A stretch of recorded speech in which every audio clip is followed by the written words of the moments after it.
जय हिंद दोस्तों, कैसे आप? उम्मीद है सभी लोग अच्छे होंगे और पढ़ाई भी अच्छी चलती होगी। आज हम आपके लिए लेके आए वल युग्म का आगुण। जैसा कि आपने आप प्यारे बच्चों देखा कि थंबनेल पे लिखा हुआ, आओ करके सीखें कि वल युग्म का आगुण या वल आगुण। जो हमने इससे पहले वाली वीडियो में आपको पढ़ाया था पढ़ाया था वैद्युत और वैद्युत आगुण पढ़ाया था। फिर वैद्युत के कारण वैद्युत क्षेत्र की तीव्रता पढ़ाई थी।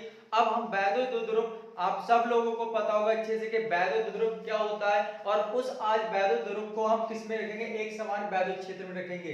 ये मोस्ट इंपोर्टेंट है। आप लोग कुछ नहीं है, डेरिवेशन में सिंपल सा डेरिवेशन है, आप लोगों को अच्छे से आ जाएगा। इससे पहले वाले अगर आपने लेक्चर देख रखे हैं, सिर्फ और सिर्फ इसमें आपको वैद्युत पता होना चाहिए। देखो, जैसा कि आप हेडिंग देख रहे हो, एक समान वैद्युत क्षेत्र में वैद्युत पर लगने वाले वल युग्म का आगुण या बल आगुण।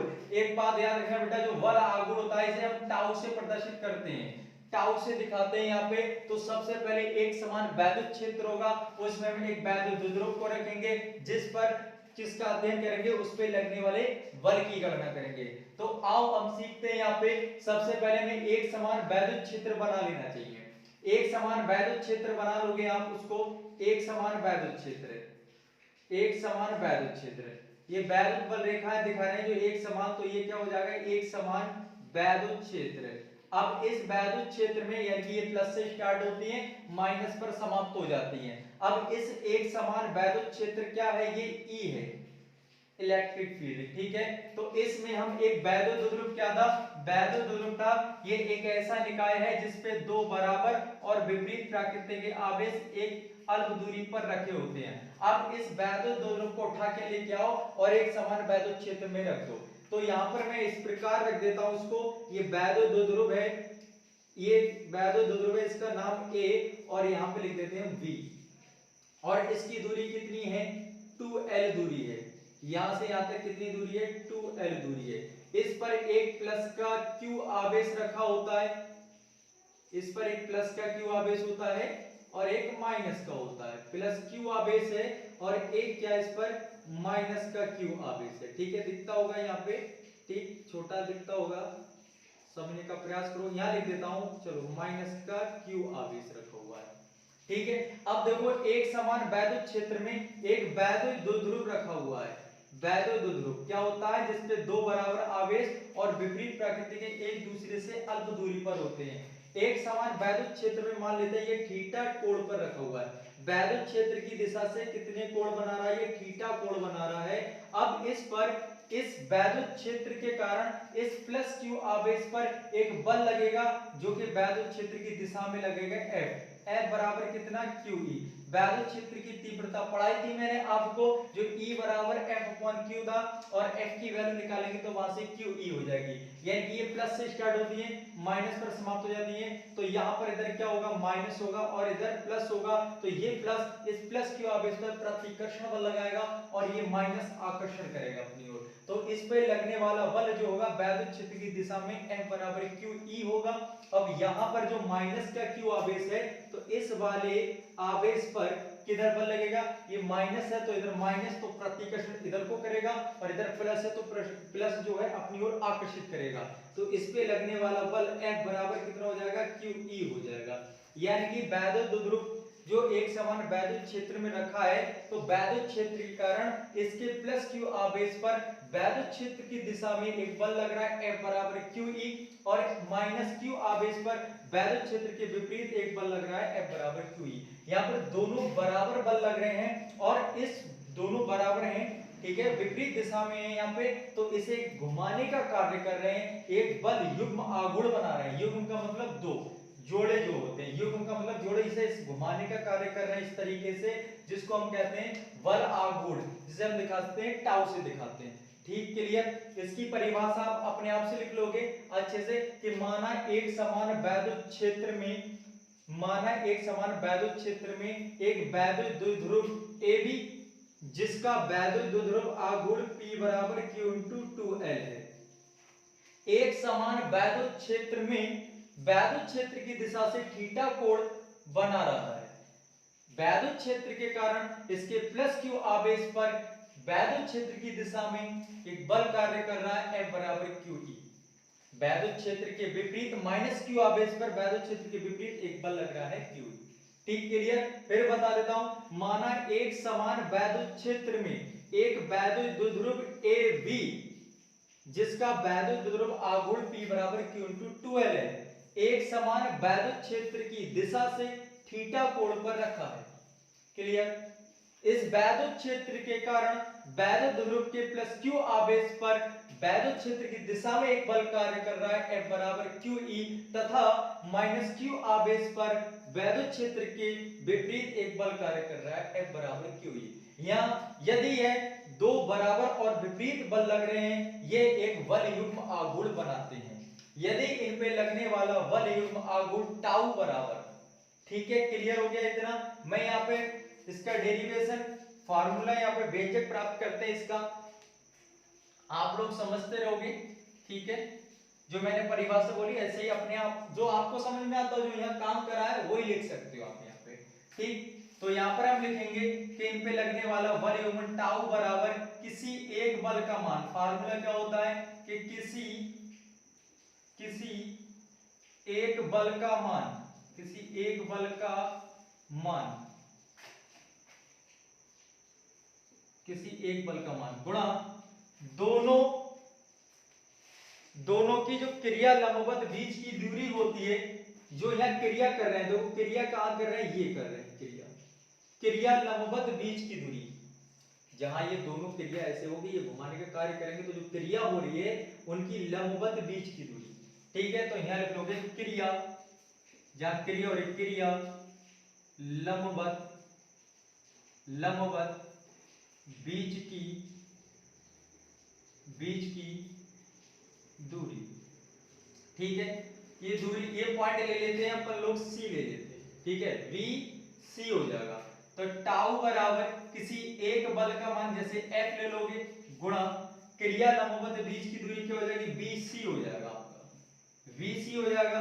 तो यह हो जाएगा टाउ बराबर F बराबर QE है, F बराबर की दोनों बराबर बल हैं, तो यह हो जाएगा QE इनटू VC की अगर वैल्यू निकालोगे आप, तो VC क्या हो जाएगा आपका, VC इक्वल टू, देखो BC निकालना है आपको, जरा समझो यहाँ पे, VC थीटा के सामने वाली भुजा लंब होती है, हमें पता क्या है, कर्ण पता है, तो हो जाएगा लंब बटे कर्ण। हमें लंब निकालना है, कर्ण पता है, तो लंब बटे कर्ण, लंब बटे कर्ण। अब लंब बटे यानी कि VC है आपका लंब और कर्ण कितना है 2L। क्लियर हो गया, लंब बटे कर्ण, लंब बटे कर्ण ये रिलेशन बनाओगे, यानी कि लंब VC है और कर्ण कितना है 2L है, दोनों के बीच की दूरी, तो लंब बटे कर्ण होता है sin थीटा। अब यहां पर VC की वैल्यू निकालना है, तो VC का मल्टीप्लाई 1 से करोगे VC हो जाएगा, मल्टीप्लाई 2L का करोगे तो 2L sin थीटा हो जाएगा। ठीक है, ये VC की वैल्यू उठाओ और यहां लगा दो, तो टाउ इक्वल टू कितना हो जाएगा, QE इनटू VC की वैल्यू कितनी है 2L sin थीटा। अब इसको थोड़ा ऐसे लिखोगे, Q into 2L into E sin theta. अब आपने पढ़ा वैद्युत द्विध्रुव आघूर्ण P बराबर Q इंटू 2L, तो ये Q इंटू 2L के स्थान पर कितना लगा दोगे कि टाउ इक्वल टू, इसकी जगह कितना हो जाएगा P और कितना है E, PE sin थीटा। ये आ गया बल युग्म आघूर्ण। अगर इसका हम वेक्टर फॉर्म लिखेंगे, वेक्टर फॉर्म लिखोगे तो हो जाएगा tau vector equal to P vector cross E vector, sine हट जाएगा, दोनों के बीच का एंगल कितना साइन, सदिश राशि है। ठीक है, यहाँ पे तो जैसे डॉट का यानी कि अदिश गुणन करते हैं, तो A क्रॉस V, आप लोग ये याद रखो कि A डॉट V कितना होता है, AB cos थीटा होता है, और A vector cross B vector जो होता है वो होता है AB sin theta, AB sin theta, AB sin theta PE sin theta A cross V आ जाएगा। ठीक है, इतना क्लियर हो गया होगा आपका। ठीक, इसका स्क्रीनशॉट ले लो आप। मैं अब इसकी बात करूंगा कि बल कब अधिक लगेगा और कब कम लगेगा। ठीक है, इसका स्क्रीनशॉट ले लोगे। आगे बढ़ते हैं, इसको रफ कर देता हूं, चित्र रहने देते। तो यह एक पॉइंट लिखोगे आप, पॉइंट एक, नंबर एक पॉइंट ये है, यदि वैद्युत द्विध्रुव वैद्युत क्षेत्र के समांतर हो, वैद्युत क्षेत्र के समांतर हो, ये वैद्युत द्विध्रुव थीटा कोण पर है, वैद्युत क्षेत्र की दिशा के ऐसे समांतर हो जाए तो थीटा बराबर कोई एंगल नहीं बनेगा, तो थीटा इक्वल टू कितना हो जाएगा 0 डिग्री। कितना हो जाएगा 0 डिग्री हो जाएगा यहाँ पे। तो फार्मूला है आपके पास tau equal to p e sine theta, और थीटा कितना 0। याद रखना जो साइन 0 होता है वो साइन 0 होता है वो 0 के बराबर होता है टेबल में। टाउ इक्वल टू ये 0 हो जाएगा, साइन 0 तो सब 0 हो जाएगा, यानी कोई भी बल वैद्युत द्विध्रुव पर कोई भी बल नहीं लगेगा जब इसके समांतर हो जाएगा। यानी कि एक बल इधर अगर ये समांतर हो जाएगा ये वैद्युत द्विध्रुव, तो एक बल इधर खींचेगा एक बल इधर खींचेगा, दोनों बल बराबर लग रहे हैं, दोनों आपस में कैंसिल हो जाएगा, टाउ का मान कितना आ जाएगा 0 हो जाएगा। ठीक, अब दूसरा पॉइंट यहाँ पे ये लिखोगे, यदि वैद्युत द्विध्रुव वैद्युत क्षेत्र के लंबवत हो। अब अगर इसके लंबवत होगा तो ऐसे होगा, जब ऐसे होगा तो थीटा बराबर बोलो कितना 90 degree, theta equal to 90 degree हो जाएगा। फार्मूला कितना था टाउ बराबर पीई साइन थीटा, और साइन थीटा कितना लगेगा 90 डिग्री। यहां आप लोग लिख लोगे जो साइन 90 होता है वो 1 होता है, मैक्सिमम वैल्यू कितनी होती है 1 होती है, साइन 90 कितना होता है 1 होता है। तो टाउ मैक्सिमम होगा, सबसे ज्यादा अधिक कब लगेगा, थीटा बराबर 90 डिग्री होगा, उसके लंबवत रखा होगा, तो यहां आ जाएगा पीई। ठीक है, इतना क्लियर हो गया होगा।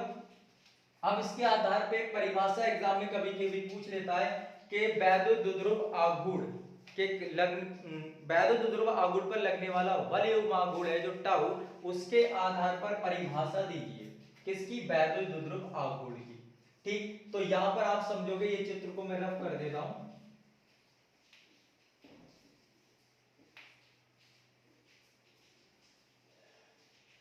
देखो अगर यहां से वैद्युत द्विध्रुव निकालें हम तो P इक्वल टू कितना आएगा, E इसके अपॉन में आ जाएगा, यानी टाउ मैक्सिमम होगा अपॉन में कितना आ जाएगा E। यदि हम जो E है वैद्युत क्षेत्र का मान, यदि उसको 1 वोल्ट ले लें, 1 वोल्ट